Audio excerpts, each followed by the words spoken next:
warahmatullahi wabarakatuh. Kembali berjumpa dengan saya, Herzbun Arif dari Forum News Network. Banyak yang terkejut dan bertanya-tanya ketika akhirnya Ketua Pusat Pelaporan Analisis Transaksi Keuangan (PPATK) Ivan Yustiavandana menegaskan bahwa transaksi keuangan mencurigakan di Kementerian Keuangan itu bukan korupsi atau tindak pidana pencucian uang. Jadi bukan korupsi dan bukan tindak pidana pencucian uang. Kira-kira begitulah tegasnya ya. Perlu dipahami bahwa ini bukan tentang adanya abuse of power atau korupsi yang dilakukan oleh pegawai dari Kementerian Keuangan. Tapi ini lebih pada tugas dan fungsi Kementerian Keuangan yang menangani kasus-kasus tindak pidana asal yang menjadi kewajiban kami. Saat melakukan hasil analisis, kami sampaikan kepada Kementerian Keuangan untuk ditindaklanjuti. Itu penjelasan Ivan hari Selasa kemarin, ya 14 Maret di kantor Kementerian Keuangan. Ivan juga membantah bahwa transaksi mencurigakan sebesar 300 triliun itu merupakan aktivitas dari pegawai Kementerian Keuangan seperti yang sudah beredar di publik. Kami menemukan sendiri terkait dengan pegawai, tapi nilainya tidak sebesar itu, nilainya sangat minim. Ujar Ivan yang ketika menyampaikan penjelasan ke media didampingi oleh Inspektur Jenderal Kementerian Keuangan Awan Nurmawan Nuh dan staf sus Kementerian Keuangan yang kini diangkat menjadi pelaksana tugas Kepala Komunikasi Justinus Prastowo. Jadi jelas ya, angka 300 triliun itu bukan angka korupsi atau tindak pidana pencucian uang di Kementerian Keuangan. Itu penegasan dari Irjen Kementerian Keuangan, Inspektur Jenderal Kementerian Keuangan Awan Nurmawan Nuh. Saya banyak membaca di berbagai platform pertemanan dan juga di komentar-komentar itu yang mengaku lemes ya setelah menyimak penjelasan Kepala PPATK ini.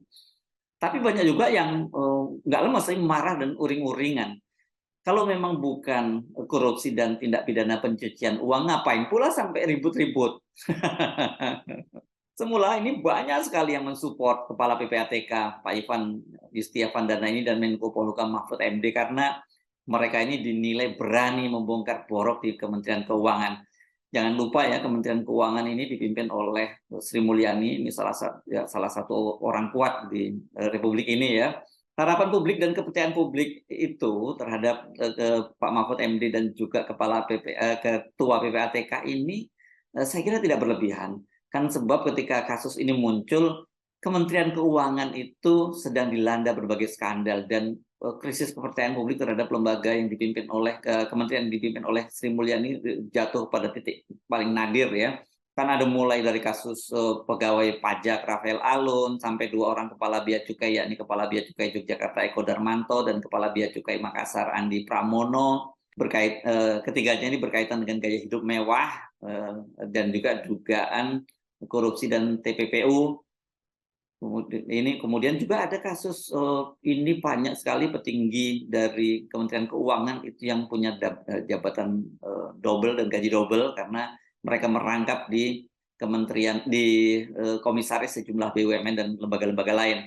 Jadi mereka ini dapat gaji double karena gaji mereka sendiri di Kementerian Keuangan itu cukup tinggi karena remunerasinya memang paling tinggi dibandingkan dengan pegawai-pegawai di kementerian dan instansi lainnya, ditambah lagi dengan tadi itu dengan adanya gaji dan yang paling penting tantiem atau bonus-bonus ketika dia menjadi komisaris di BUMN dan lembaga-lembaga lain. Bagaimana publik tidak sangat marah dan jengkel gitu dan tidak lagi percaya pada Kementerian Keuangan ini ya.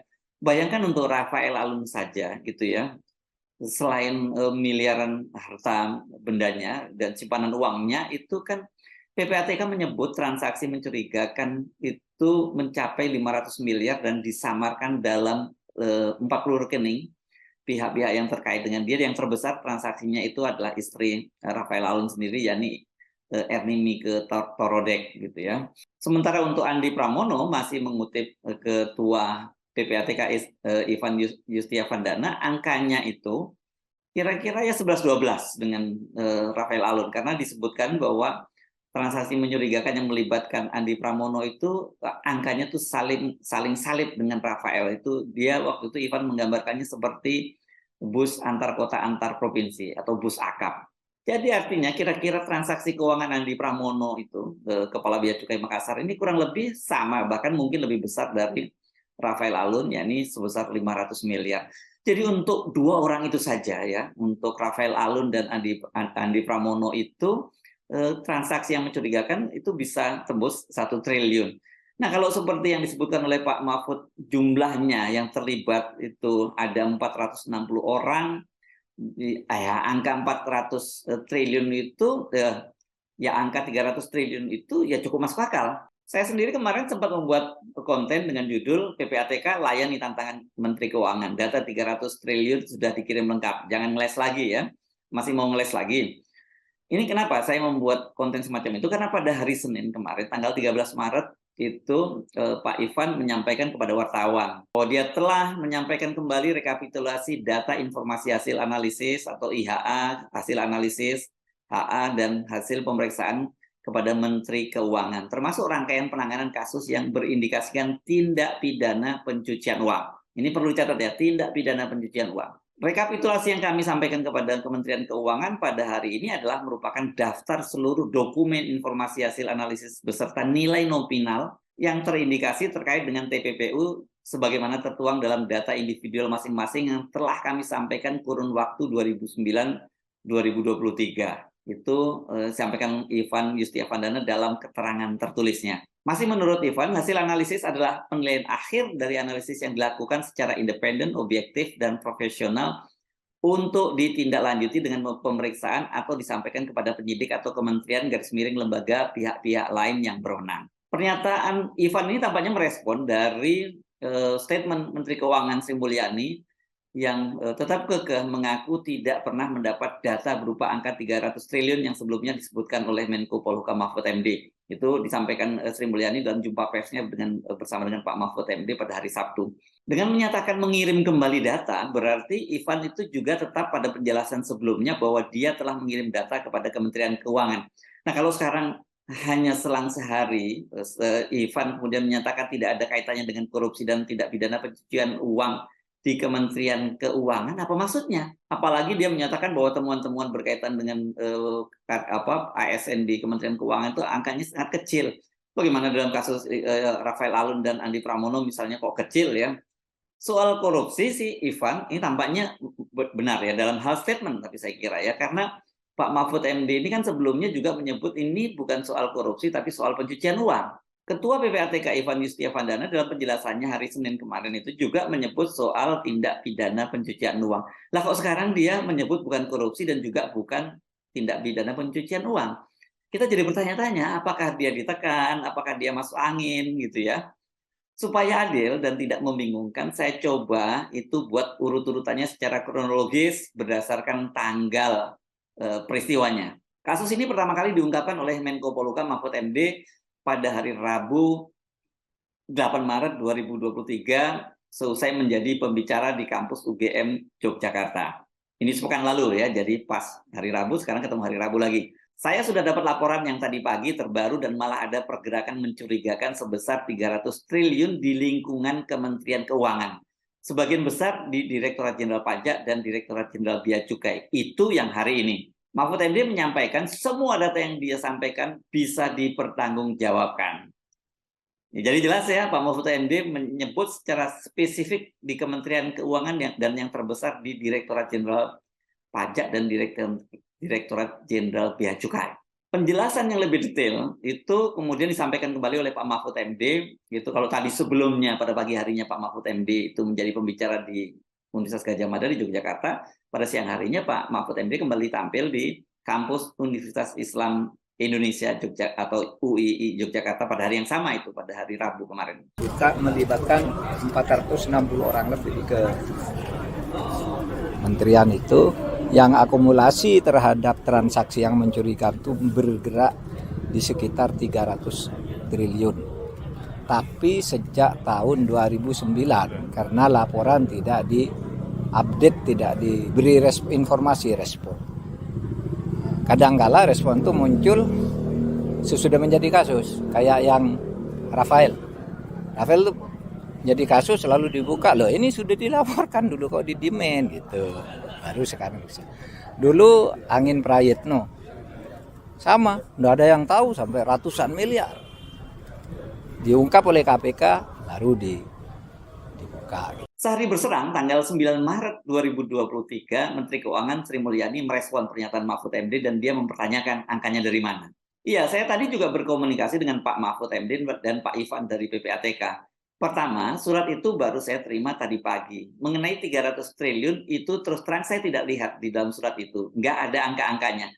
Jadi saya nggak tahu juga dari mana angkanya. Itu kata Sri Mulyani ketika mendampingi Presiden Jokowi melakukan peninjauan kantor pajak Pratama Surakarta di Jawa Tengah. Sehari setelah pernyataan Sri Mulyani kepada wartawan, Ivan kemudian menjelaskan bahwa PPATK telah mengirimkan 200 laporan ke Kementerian Keuangan sepanjang tahun 2009 sampai 2023. Surat yang sampai di tangan Sri Mulyani merupakan dokumen rekap yang pernah dikirimkan PPATK dan tidak dicantumkan dana janggal 300 triliun.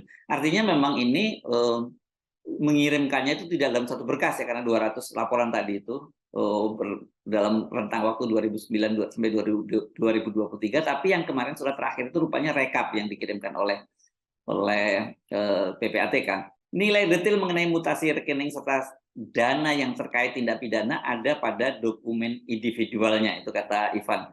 Yang jika dijumlahkan secara keseluruhan sesuai jumlah ratusan triliun tersebut. Itu penjelasan Ivan pada hari Jumat 10 Maret. Jadi pertama Pak Mahfud mengungkapnya pada hari Rabu, kemudian Ibu Sri Mulyani menanggapinya pada hari Kamis, ini tanggal 8, kemudian tanggal 9, dan kemudian Ivan kemudian menjelaskan kepada wartawan pada tanggal 10 Maret. 200 hasil audit itu, kata Ivan, sudah diserahkan kepada Kementerian Keuangan. Saya kira ini mungkin bukan langsung Kementerian Keuangan ya, kemungkinan ke Inspektorat Jenderal ya kalau berkaitan dengan ini. Nah, pada hari Jumat itu juga akhirnya Pak Mahfud MD bertemu dengan para pejabat dari Kementerian Keuangan di kantor Menko Polhukam dipimpin oleh Wakil Menteri Keuangan Suhasil Nazara. Kelihatannya ini Kementerian Keuangan datang lengkap kecuali Ibu Sri Mulyani. Katanya Sri Mulyani tidak bisa hadir karena baru tiba dari luar kota. Mari kita simak pernyataan Pak Mahfud MD. Saudara, saya mengumumkan yang terakhir. Ada transaksi mencurigakan yang terjadi di Kementerian Keuangan berdasarkan laporan atau informasi dari PPATK sejak tahun 2009 sampai 2023. Saya katakan transaksi yang mencurigakan sebagai tindakan atau tindak pidana pencucian uang. Tindak pidana pencucian uang itu bukan korupsi itu sendiri. Misalnya saya contoh yang paling gampang itu tindak pidana pencucian uang yang baru ditemukan oleh PPATK sehari 2 hari ini. Orang laporannya ke KPK 56 miliar, mengagetkan kita karena hanya eselon 3. Lalu kita cari, LHP-nya 23 LHKN ya. LHKPN itu 56 golongan 3. Lalu saya tanya ke PPATK karena saya ketua komite pengendalian tindak pidana pencucian uang, pemberantasan tindak pidana pencucian uang. Saya tanya itu gimana tuh, benar enggak tuh? Lalu dibuka, Pak ini ada surat tahun 2013. Kami sudah temukan indikasinya bahwa yang bersangkutan diindikasikan melakukan tindak pidana pencucian uang. Gitu. Sudah itu diteliti lagi, besoknya ditemu ternyata 500 miliar. Nah saudara, yang mungkin korupsinya itu sendiri sedikit. Ya mungkin 10 miliar atau berapa gitu. Tetapi pencucian uangnya yang banyak. Kalau dia menerima uang misalnya korupsi 10 miliar karena gratifikasi, kan itu lalu kalau di dalam ilmu intelijen keuangan itu adalah Lah di belakang dia anaknya punya rekening berapa, punya perusahaan berapa, uangnya dari mana, istrinya kekayaannya apa, kok sampai punya 6 perusahaan dan macam-macam gitu. Nah itu yang di dalam undang-undang kita supaya dikonstruksi dalam hukum tindak pidana pencucian uang. Sehingga kalau disimpulkan di Kementerian Keuangan itu memang benar ada masalah-masalah ini, tetapi tidak semuanya benar. Malah benarnya kalau dikaitkan dengan korupsi, itu yang dilakukan oleh Kementerian Keuangan itu sudah berhasil mengembalikan 7,08 triliun dari korupsi, dari kasus-kasus itu. Yang lain ada yang masih berjalan, ada yang sudah divonis oleh pengadilan, ada yang masih berproses, ada yang belum terlaporkan, dan sebagainya. Nah itu yang diumumkan ke publik oleh Menko Polhukam, tetapi ingat Menko Polhukam tidak pernah menyebut nama orang dan angka untuk setiap rekening. Misalnya orang saya korupsi, lalu di belakang saya ini ada istri saya punya emas 2 ton, terus anak saya punya showroom, anak saya lagi yang satu. Nah yang begitu itu yang diduga tindak pencucian uang karena korupsi saya itu tadi yang beranak pinak gitu. Itu cara menghitung di intelijen keuangan itu. Jadi kalau kita simak pernyataan Pak Mahfud, jelas bahwa ada kasus dugaan pencucian uang. Keesokan harinya, Sabtu 11 Maret 2023, Menko Polhukam itu melakukan jumpa pers bersama Menteri Keuangan Sri Mulyani di kantor Kementerian Keuangan. Ini kan tadinya kemarin kenapa Ibu Sri Mulyani tidak bisa hadir dan kemudian stafnya yang dikirim itu karena Pak Mahfud kan mau melakukan perjalanan ke luar negeri ke Australia. Rupanya ini dianggap penting sebelum Pak Mahfud berangkat itu untuk mengadakan jumpa pers bersama dengan Ibu Sri Mulyani. Dan dalam jumpa pers tersebut Ibu Sri Mulyani justru menantang Ketua PPATK Ivan Yustiavandana untuk membuka data ke publik tentang transaksi 300 triliun yang mencurigakan itu dan melibatkan 460 orang pegawai keuangan. Mengenai 300 triliun, sampai siang hari ini saya tidak mendapatkan informasi 300 triliun itu ngitungnya dari mana, transaksinya apa saja, siapa yang terlibat. Jadi dalam hal ini teman-teman media silahkan nanti mungkin bertanya kepada Pak Ivan. Karena sampai hari ini di surat yang Pak Ivan sampaikan kepada saya hari Kamis, surat tersebut menyangkut jumlah surat yang disampaikan PPATK pada kami dan list dari kasusnya, tidak ada angka rupiahnya. Jadi kalau hari ini teman-teman media menanyakan kepada saya, jawaban saya tetap sama seperti kemarin karena saya nggak ada tambahan informasi. Nanti saya sudah kontak Pak Ivan. Saya juga seizin Pak Mahfud ya Pak Mahfud. Iya. Saya tanyakan kepada Pak Ivan 300 triliun itu seperti apa Mbok? Ya disampaikan aja secara jelas kepada media.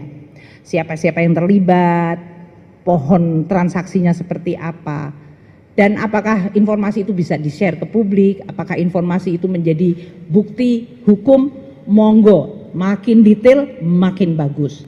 Saya juga ingin tahu supaya saya tahu siapa saja yang makin terlibat sehingga pembersihan kita juga lebih cepat.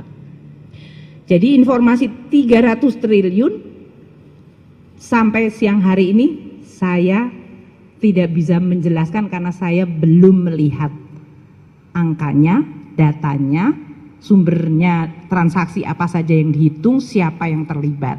Gitu ya. Nanti kita tindak lanjuti dengan Pak Ivan, karena Pak Mahfud akan pergi dinas ke luar negeri, saya akan tetap aja mengontak Pak Ivan untuk mendapatkan data itu. Dan saya sudah menugaskan kepada Pak Wamen, Pak Irjen, Pak Dirjen Pajak, Dirjen Bea Cukai, untuk semuanya melakukan follow up. Ada data baru, kita terus tindak lanjuti. Nah dari kronologi tadi, sejak pertama kali isu ini menggelinding ke publik dan polemik yang terjadi antara Pak Mahfud MD dan Pak Ivan Yustiavandana di satu sisi versus Ibu Sri Mulyani, sangat jelas bahwa Mahfud MD menyebut adanya transaksi mencurigakan sebesar 300 triliun yang diduga merupakan tindak pidana pencucian uang yang melibatkan pegawai pegawai ya atau aparatur sipil negara di Kementerian Keuangan, dan jumlahnya itu nggak main-main, ada 460 orang. Kalau sekarang tiba-tiba Ketua PPATK Ivan Yustiavandana menjemput itu bukan soal korupsi atau pencucian uang, dan kasus yang melibatkan pegawai keuangan jumlahnya sangat kecil, minim bahasa dia tadi, Anda tentu bisa menilai dan menduga-duga sendiri apa yang sesungguhnya sedang terjadi. Apakah kasus yang melibatkan Rafael dengan transaksi keuangan 500 miliar rupiah, kemudian ditemukan safe deposit dengan nilai 37 miliar, itu nilainya minim, itu yang dimaksud oleh Pak Ivan tadi. Apakah dalam kasus Andi Pramono yang saya meminjam bahasa istilah sendiri yang dipakai oleh Pak Ivan yang menyatakan bahwa nilai transaksinya itu saling salib dengan Rafael Alun, artinya itu sekitar 500-an miliar juga, itu angka yang kecil juga. Saya yakin Anda sudah bisa menyimpulkan sendiri dan juga bisa punya jawaban. Mengapa kok tiba-tiba Pak Ivan, Ketua PPATK seperti orang yang sedang masuk angin. Saya Suno Arif, sampai jumpa lagi. Wassalamualaikum warahmatullahi wabarakatuh.